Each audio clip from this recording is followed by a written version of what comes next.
হ্যাঁ বন্ধুরা, এতক্ষণে আমরা লেটারগুলি বা বর্ণগুলি দেখলাম।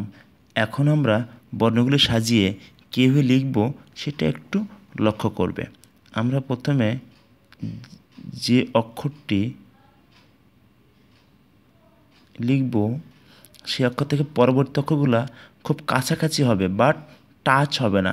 মনে রাখবে, কাছাকাছি হবে কিন্তু টাচ হবে না। যেমন আমরা লিখব বাংলাদেশ। বাংলাদেশটা দেখো আমরা কীভাবে লিখি, B A N G L A D E S H, Bangladesh. আমরা এখন কি বুঝবো? এই যে আমাদের ইংলিশ লিখতে গেলে আমাদের মনে রাখতে হবে এখানে তিনটা স্কেচ ইউজ হয়, যেমন আপার স্কেচ, মিডিল স্কেচ আর লোয়ার স্কেচ। ওকে, এখন আমরা দেখো আপার স্কেচ কোনটা, মিডিল স্কেচ কোনটা আর লোয়ার স্কেচ কোনটা।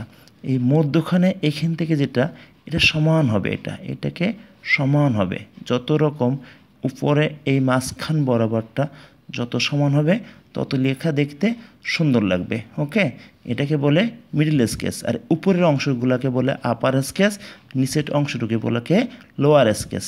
ওকে, এখন দেখো আমরা আবার লিখব বাংলাদেশ ইজ।